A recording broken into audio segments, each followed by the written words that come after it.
Almost a year has passed since the loss of world-famous ski mountaineer and North Face athlete Hilaree Nelson, who during her attempt to ski from the summit of Manaslu in Nepal with Jim Morrison was swept away in a small avalanche. She was found days later by Morrison over 6,000 feet below, highlighting the incredible risk that extreme athletes take. My video about Manaslu's deadly season and the loss of Hilaree Nelson, who was mother to two young teenagers, has racked up over 83,000 views since it was published. Predictably, the trolls appeared, harshly criticizing Nelson for having the gall to undertake such dangerous missions while also being a mother. Certainly, there are valid discussions within that topic.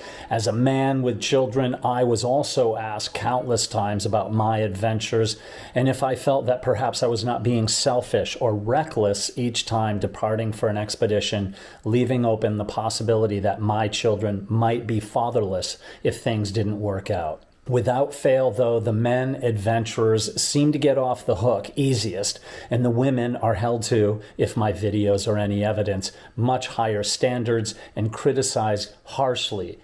In the last of my series of short videos with mountaineer and adventure pioneer Adrian Ballinger, I asked him to weigh in on the way women and men adventurers are viewed, however differently, by the general public. Adrian is married to another world-known professional athlete, Emily Harrington, who has had a close brush with death in the last few years.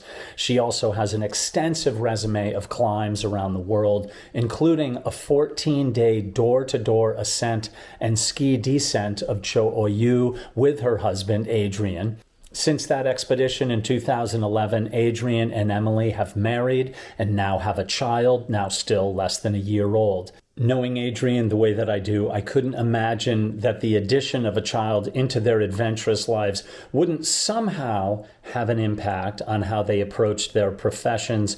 But obviously, I couldn't imagine it derailing their professions and the direction that they have led their lives for their entire lives. So I asked him, and yes, I will be interviewing a woman/mother adventurer about this in the near future. But I asked Adrian if he felt that women were held to higher standards than men who were also parents when living lives of adventure. He has direct experience with this, and I consider his insight into it pretty on point, and it's worth taking a minute to listen to Adrian. Adrian, by the way, did the first ski descent of Manaslu in 2011 with Sergei Baranov. Before we get to this awesome interview with Adrian Ballinger, I want to thank our sponsor for today's video, Musa Masala. They believe in safe, healthy, and culturally aware mountain travel. With their ongoing projects in healthcare and education, Musa Masala aims to enhance the experience of the outdoors for everyone, from first-time hikers to experienced climbers and trekkers. There's a link in the notes of this video where you can find out more about Musa Masala. They are awesome. Thank you so much for helping make this video possible. Here's my short conversation with Adrian. Last year on Manaslu with Hilaree losing her life skiing on the descent. You know, I see a lot of people who have no involvement in it kind of, you know, pitching in. They're very judgmental about people participating in these sports when they're a parent. My kids grew up with me going away on this trip, these trips. So how do you feel about that? And do you think that people are shining a more critical and unfair light on women? Because it seems like women are really get slammed in this. I'm really putting your toes into some.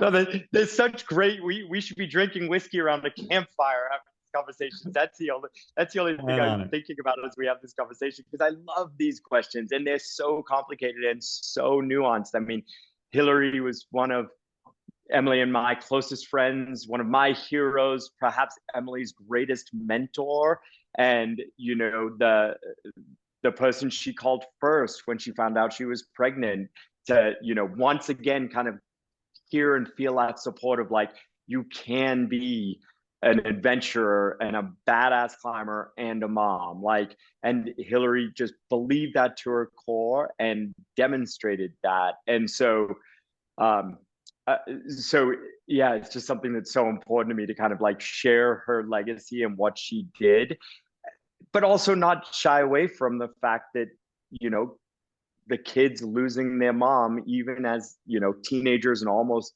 young adults now, it's heartbreaking and not fair and all of those things. So I don't think we should hide that or shy away from it. And it shapes and colors Emily and my conversations about risk and about going away and about trips, is knowing that that risk is not only theoretical, but we've watched it be real with one of our very best friends. So going all the way back to the question you asked, yes, Emily and I essentially do the same thing, right? We're both professional climbers. I spend more time on the big mountains. Emily spends more time on rock, but both carry quite a bit of risk. She came closer to dying in the last few years than I did when she took a big fall in Yosemite and hit a ledge after a 45-foot fall before the rope caught her and, you know, was in the ICU and all that. So both of us play in a risky space. And both of us have big Instagram followings and things like that, and are public figures and are sharing this story that we're now parents and we're going to live a life of adventure. And I get 99% support, like, go, go, go. When are you going to the next big mountain? What are you skiing? And Emily gets just so much more. How can you do that to your kids? What are you thinking? Stay home. Why are you climbing? And that's not to say she doesn't get a lot of support as well, but the difference is so stark. And I don't think it's fair. Because we're both parents, we both chose to take on this responsibility, we're both essential to our child's development, and I think we should be seen on those decisions that we make that are selfish when we go to big mountains instead of, you know, perhaps staying home. Those decisions should be seen in the same light. At least we should have these conversations. But yeah, Emily and me, we're equal, and we both plan on continuing lives of adventure. We do. I certainly see my relationship with risk changing, but it wasn't black and white with one day I didn't have a kid and I did whatever the fuck I wanted, and then I had a kid and I'm never going to do anything again. My spectrum of risk has been changing through my life. It doesn't mean I don't still want to like believe in the importance of risk and will put myself in those places. I just am a lot more conservative with how many times I put myself in higher risk. Like the Russian roulette side of it is the biggest thing I think I've learned in 25 years in this industry. And so I think a lot about that. Emily and Adrian, known as Danger and Stick, have a YouTube channel that would be well worth checking out, sharing their adventures around the world and as new parents with their young son. That can be found at Danger Stick TV. The link will be in the show notes. If you've enjoyed this video, please click on that subscribe button and also stay tuned, because at the end of this video, YouTube and I will recommend another video we think you will be interested in. Anyway, what do you think? Should women be held to different standards than men when living lives of adventure, such as Adrian and Emily? I really want to know. Let me know your thoughts in the comments, and be kind or prepare to be blocked. I am not in for obtuse comments. This is a community where we get together and share thoughts. We might disagree, but we all respect each other. Adrian, thank you for taking the time to speak to me. Your insight and experiences have benefited the thousands and thousands of people who have watched these videos.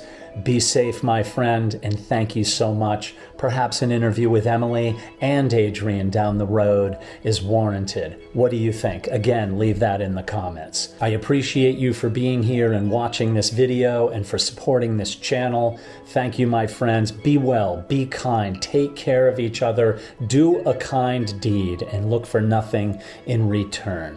Make the world a better place one step at a time. Peace out, my friends.